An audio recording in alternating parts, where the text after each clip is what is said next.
natin malay-maleta. At alam ko naman po na nasaksihan nyo ang laban natin sa Antipolo. Una, pagpupugay sa lahat ng miyembro at opisyales ng Masada. Palakpakan natin. Yay!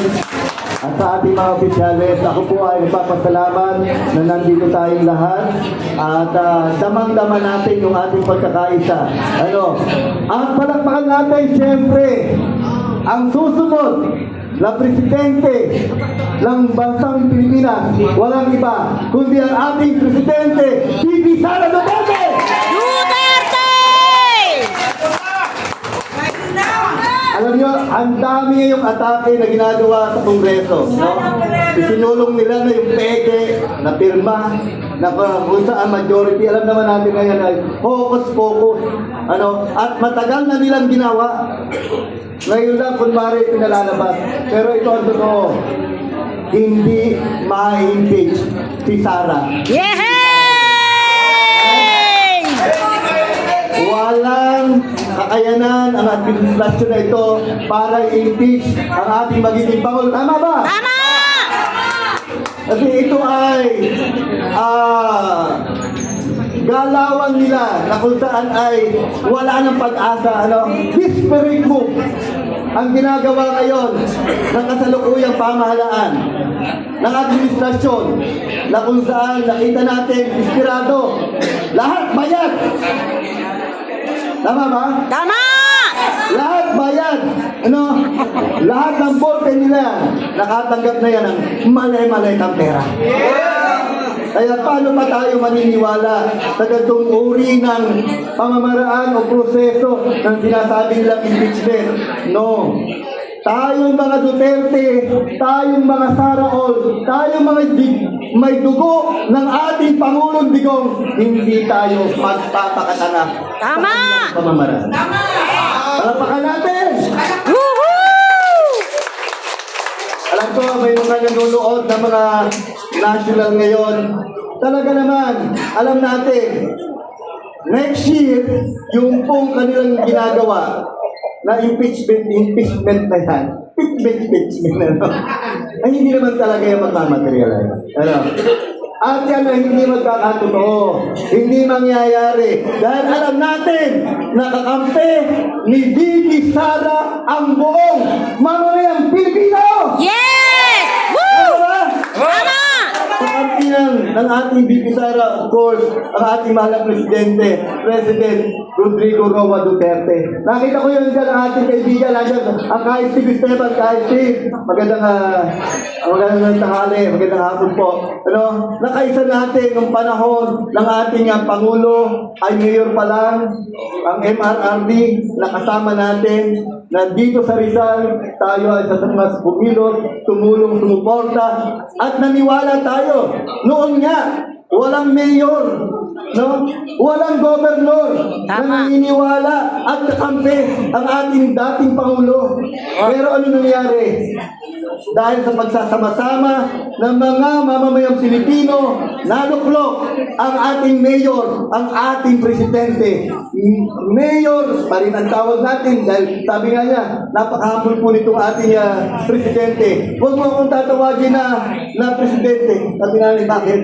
Ang gusto pa rin niya, Mayor Rodrigo Roa Duterte. Pero, he is deserved to call our President Rodrigo Roa Duterte. Woo! Kung panood nyo po nung nakaraan lamang bago mag-eleksyon, ako po ay nagsalita sa isang press conference na nangyari sa Antipolo noong bago mag-eleksyon ng Marso 14. Sinabi ko na hindi dapat dinala ang ating presidente doon sa dahig. Tama! Dahil ang dahig ay walang karapatan para litisin ang ating Pangulo. Tama! Masama ba na ipinaglaban ng ating presidente ang kalayaan at ang programang ipinangako niya noong panahon siya ay nangangampanya at noong panahon siya ay naglilingkod sa bansang Pilipinas? Nakita natin, laban sa kriminalidad, laban sa droga, laban sa korupsyon. Ano nangyari ngayon? Lahat ng ipinaglaban ng ating presidente ay nawala ng kabuluhan. Lantaran, talagmat ang sindikato ng korupsyon sa gobyerno. Tama? Lantaran, talagmat, wala na silang takot sa taong bayan. Dahil para sa kanila, ang taong bayan ay isa na lamang, yapak-yapakan. Wala na tayong karapatan dahil sila ang namumuno. Inangkin nila ang pamumuno na kung saan ang taong bayan ang nagluklok. Sinamahan ng ating Pangulo ang administrasyon ngayon dito. Tinulungan, itinaya ang sarili, ang kanyang pangalan, ang kanyang dignidad. Pero ano ginawa? Mga walang utang na loob. Bilang mga Pilipino, masakit para sa atin to na dinala ang ating Pangulo doon sa lugar na hindi naman kinikilala ang ating bayan, ang ating pamahalaan. Ni ang ating konstitusyon hindi kinikilala. Bago dinala doon, isang pagpapatunay na hinostage, dinidnat ang ating Pangulo. Ngayon, natutuwa ako dahil marami at sama-sama tayo na nagkakaisa ang Masada, ang lahat ng Saraol, ang lahat ng Duterte Group, Organization, Parallel Alliance, and everything. Huwag natin ibigyan ang pagkakataon ang administrasyon na ito na mamahala pa muli. Tundukan na, tama na ang kahibangan ng administrasyon na itong rehimenting ito na kung saan puro pagnanakaw ang ginagawa sa gobyerno.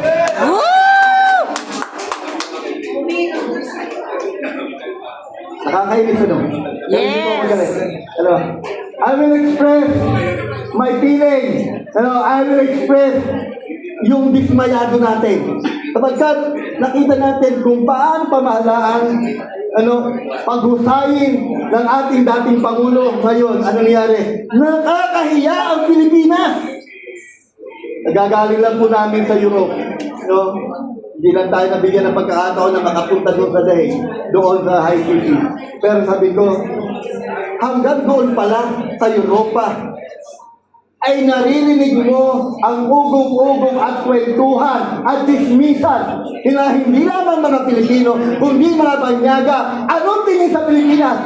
Lugar ng mga taong magnanakaw. My God. Yan. Anong klaseng gobyerno meron tayo dito? Nakakahiya. Samantalang tayo mga Pilipino, mararangal ang buhay, masayahin, mapagmahal sa pamilya, sa ating bansa. Pero ito ngayon, ang ating kinalabasan. Subalit, meron pang pag-asa. May pag-asa sa Pilipinas na lumubog dahil dito sa korupsyon, sa kriminalidad, at dahil bumalik na uli ang droga. Alam niyo po, ang Antipolo, ang Rizal, matindi na rin po ang ang drugs ngayon. No? Nung ako po'y nangangampanya doon sa mga barangay, lantaran. Diretso, lantaran. Kakamay ako, hindi makakamay dahil hawak yung shampoo sa kaliwa. Hawak ko yung beat. Sabi ko, okay lang yan. Wala naman akong magagawa eh. Di ba? Nandiyan na yan eh. So, harapin ko na lang. Pero iniisip ko, baka may patalito. Pagtalito ko. No? Pero ganun pa man, tinatagan natin, tinapanan natin ang loob na ilaban ang ikalawang distrito ng Antipolo. Kaya lang, nandyan pa rin ang sindikato. At isa sa sindikato dito sa Pilipinas ay walang iba kundi ang Commission on Election. Number 1! Diba? Alam niyo ba yan? Na walang magiging mabuting halalan sa bansang Pilipinas, sa lokal man o nasyonal, kapag ang COMELEC na yan ay nandyan pa rin, dapat yan nawawala na. Dapat yan tinatanggal na. Sabi ko, bakit kailangan i-impeach? Hindi kailangan dahil appointed din. Independent body, pero kuratong. Wala nang magiging maayos na eleksyon sa Pilipinas. Kaya ang suggestion ko sa ating mga abogado ng ating mahal na magiging Pangulo, sabi ko nga, ay mag-file na sila ng complaint laban sa COMELEC, para ipatanggal yan. Muli, ang ating pasasalamat, sa lahat ng Masada, lahat ng Alliance ng Duterte Group, at lalo tigit ang ating magiging Pangulo ng Bansang Pilipinas. Walang iba kundi sino? VP Inday Sara! Mahina, walang iba kundi sino? Inday Sara Duterte! Mapagpala at mapagpalayang hapon sa bawat isa. Maraming salamat.